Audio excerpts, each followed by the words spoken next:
이지넷 모델의 논문인 Very Deep Convolutional Networks for Large Scale Image Recognition 발표를 맡은 김경환입니다. 발표는 크게 모델에 대한 간단한 설명과 구조, 실험 결과, 결론, 그리고 코드 순으로 진행하겠습니다. 일단 VGG넷이 등장하게 된 배경을 이전에 사용되던 모델 중 알렉스넷의 한계를 바탕으로 살펴보면 알렉스넷의 경우 7x7이나 11x11과 같이 큰 필터 사이즈를 사용하였습니다. 이러한 큰 필터 사이즈로 인해 알렉스넷은 파라미터 수와 연산량이 많은 문제가 있었습니다. 더불어 우측 그림처럼 알렉스넷의 경우 모델의 레이어의 수가 8개밖에 되지 않아 모델의 성능이 떨어지는 문제도 있었습니다. 이러한 문제를 보완한 모델이 VGG넷인데 VGG넷은 필터 사이즈를 3x3으로 줄여 사용하였고 필터 사이즈가 줄어들면서 모델의 깊이는 깊어졌고 모델의 깊이가 깊어지면서 이미지의 더 복잡한 특징을 학습할 수 있게 되어 모델의 성능이 향상되었습니다. 다음은 모델의 구조입니다. VGG넷 모델 중 16개의 레이어를 사용한 VGG16 모델의 구조를 살펴보겠습니다. 우선 인풋에서는 224x, 224x 3 크기의 이미지를 입력받습니다. 입력받은 이미지는 13개의 컨버전 레이어에서 각각 3x3 컨버전 필터와 렐로 함수, 2x2 맥스플링을 수행하고 3개의 풀리 커넥티드 레이어를 거쳐 최종적으로 결과를 출력하는 구조로 되어 있습니다. 이 네트워크의 핵심은 3x3 컨버전 필터를 사용했다는 점인데 3x3 컨버전 필터를 왜 사용하였는지에 대해 살펴보면 우측 그림처럼 3x3 필터로 3번의 컨버전한 피처 맵의 크기와 7x7 필터로 한 번에 컨버전을 한 피처 맵의 크기가 동일한데 3x3 필터로 3번의 컨버전을 수행하였을 때 나오는 파라미터의 수는 27개인데 반해 7x7 필터로 한 번의 컨버전을 수행하였을 때 나오는 파라미터의 수는 49개임을 알 수 있습니다. 이렇듯 3x3 필터를 여러 개 사용하는 것이 파라미터 수를 감소시키는 효과가 있었고 이러한 파라미터 수의 감소는 오버피팅을 줄이는 효과와 더불어 컨버전 레이어가 늘어나는 만큼 렐로 함수가 매번 적용되기 때문에 미선역성 또한 증가하게 되어 이미지의 더 복잡한 특징을 더 잘 학습할 수 있게 되었습니다. 모델을 학습시킬 때에는 다음과 같은 파라미터를 사용하였습니다. 그리고 학습 시에는 가중치 초기화를 하였는데 VGG의 11개의 레이어로 구성된 A 모델에 처음 4개의 컨버전 레이어와 마지막 3개의 풀리 커넥티드 레이어의 가중치 값들로 다음 B, C, D, E 모델들을 구성할 때 사용하였고 훈련을 진행할 때는 싱글 스케일 트레이닝과 멀티 스케일 트레이닝 두 가지 방식을 사용하였다고 합니다. 싱글 스케일 트레이닝은 고정된 하나의 크기로만 데이터를 학습시키는 방식으로 학습할 때 이미지의 단면 길이인 S를 256인 경우와 384인 경우로 나누어 진행하였다고 합니다.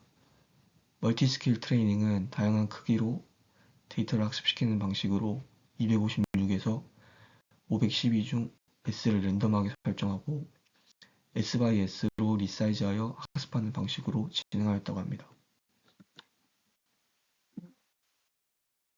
테스팅 부분에서는 마지막 3개 풀리 커넥티드 레이어 부분을 컨볼루션 레이어로 변환하여 사용하였고 첫 번째 풀리 커넥티드 레이어는 7x7 컨볼루션 레이어로 나머지 2개의 풀리 커넥티드 레이어는 1x1 컨볼루션 레이어로 변환하여 테스트하였다고 합니다. 컨볼루션 레이어로 변환함으로써 네트워크 성능을 유지하면서도 더 효율적이고 유연한 구조를 만들 수 있게 되었다고 합니다. 실험에 사용한 모델은 우측 표처럼 6개인데 A는 11개의 레이어로 구성되어 있고 B는 13개, C와 D는 16개, E는 19개의 레이어로 구성되어 있습니다.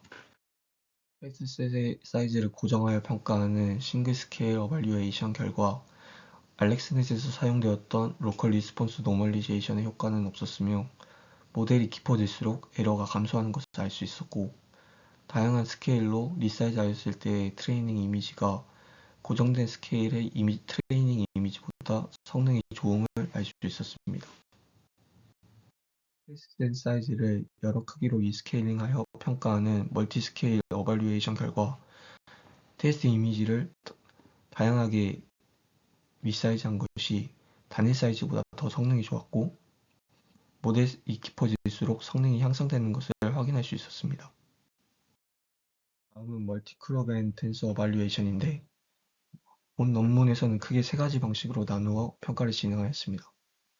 텐서 어발리에이션의 경우 전체 이미지를 한 번의 네트워크 입력으로 사용하는 방식이고 멀티클럽 어발리에이션은 이미지를 여러 개의 부분으로 잘라서 각각 독립적으로 처리한 방식이며 멀티클럽 앤 텐서 어발리에이션은 두 가지 방식을 결합하여 사용한 방식인데 멀티클럽 앤 텐서 어발리에이션을 사용했을 때 가장 낮은 에러율을 달성하였습니다.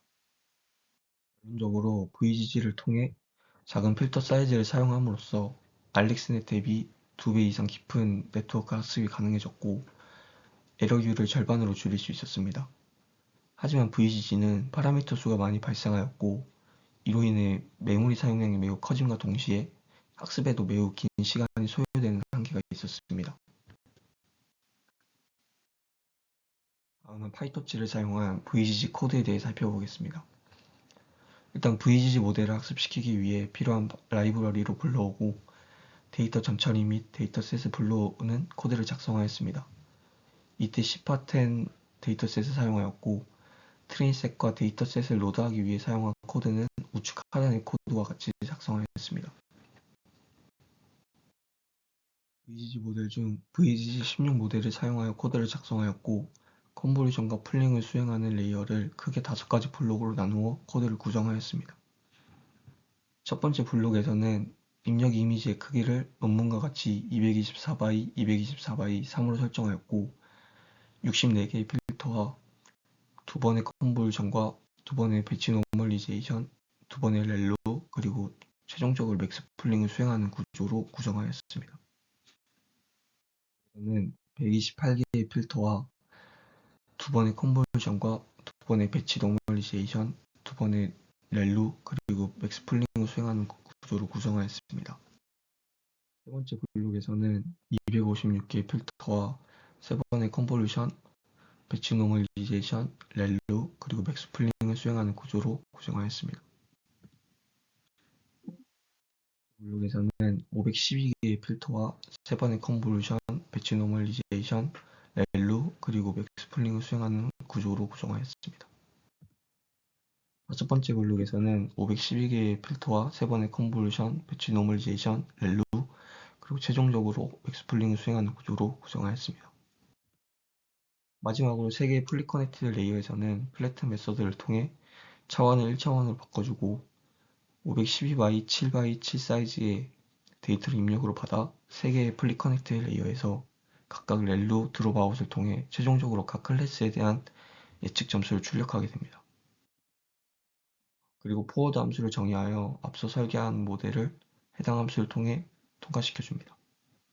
다음은 손실함수와 옵티마이저를 정의한 코드인데 다중 클래스를 분류하기 위해 손실함수로는 크로스 엔트로피 로스 펑션을 사용하였고 옵티마이저의 경우 영상학원법인 SGD 옵티마이저를 사용하였으며 학습률은 0.01, 모멘텀은 0.9로 설정하였습니다. 모델 학습의 경우 학습 횟수를 100번 반복하도록 설정하였습니다. 그리고 모델을 학습 모드로 설정하고 그레디언트 초기화, 순점파 수행, 손실 계산, 역점파 수행, 가중치 업데이트를 통해 최적화하는 코드를 작성하였으며 100번의 배치마다 현재 손실값을 출력하여 손실값을 모니터링하도록 설계하였습니다. 마지막으로 모델 평가의 경우 모델을 먼저 평가 모드로 전환하였고 테스트 데이터에 대한 평가를 수행하기 위해 그레디언트 계산을 비활성화해 주었습니다. 그리고 테스트 데이터와 레이블을 분리하고 디바이스의 데이터를 할당하여 예측하고 가장 높은 확률의 클래스를 선택하는 코드를 작성함으로써 최종적으로 모델의 애큐러시를 출력하여 정확도를 확인할 수 있도록 코드를 작성하였습니다. 이상으로 VGG에 대한 논문 리뷰와 코드 구현 발표를 마치도록 하겠습니다. 감사합니다.